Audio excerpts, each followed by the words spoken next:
I started out by selecting the best boards, avoiding ones with splits where possible. I then sanded every board with a worn 120 grit belt, including the edges of every board. None of the boards were long enough for what I wanted, so I started by just squaring up the ends of my 4 main boards.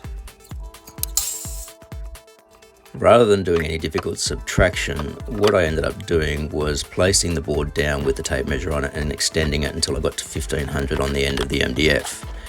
I then marked the end of the board and then just measured the distance from the end of the MDF to that mark and wrote those measurements down.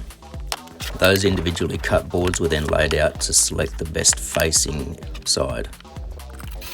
Because this was intended to be a quick one-day build, I just used a cheap $5 pocket hole jig that I had.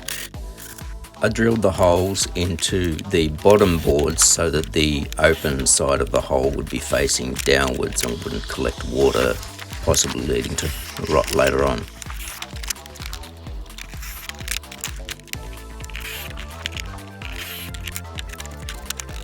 Holding the boards in place with a clamp, I just used exterior galvanised screws to screw them together, as I don't have pocket hole screws.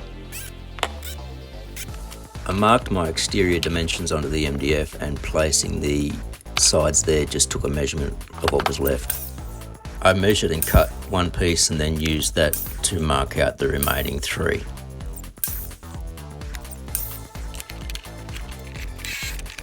Using the pocket hole jig, I then drilled holes and attached the 2 pieces to make each end.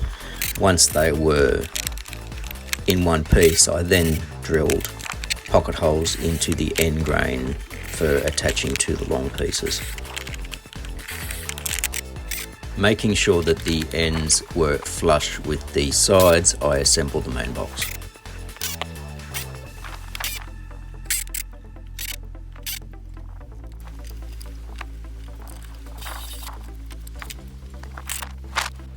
I grabbed some old pickets from when I rebuilt my deck and made some pieces to reinforce the corners.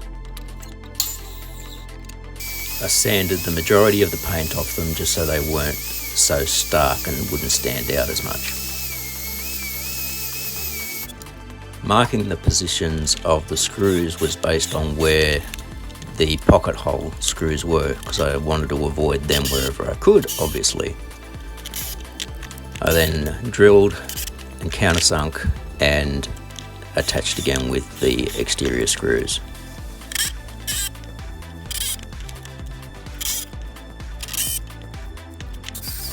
I gave it a final sand over to remove any of these sharp edges, and at one point I changed the belt over to a 40 grit so that I could actually round the corners off. It was an old 40 grit, but it was going to be a bit more aggressive than the 120, and I just wanted to have no sharp edges at each of the corners of the planter box.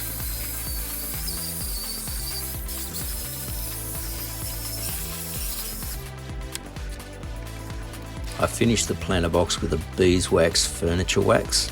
While not an exterior finish, it does repel water when you're watering the plants so that it beads up on the outside. Not sure how well it'll last long term. This is roughly where this is going to go, but my wife said she actually wants it moved back a little bit further, so I just got to get exactly where she wants it before I start digging. So there's the planter I've just been working on. So it's on the high side of the pond. Straight out the grass. So you can just see it's just behind the mondo grass, and the monsteras and the red cordyline are going to go into there. So one completed planter from reclaimed hardwood pallets. As I was just getting the last of it planted in before watering, my wife said, "That turned out really nice. I wouldn't mind another one just a little bit further behind it." So it looks like I'm going to be looking for some more hardwood.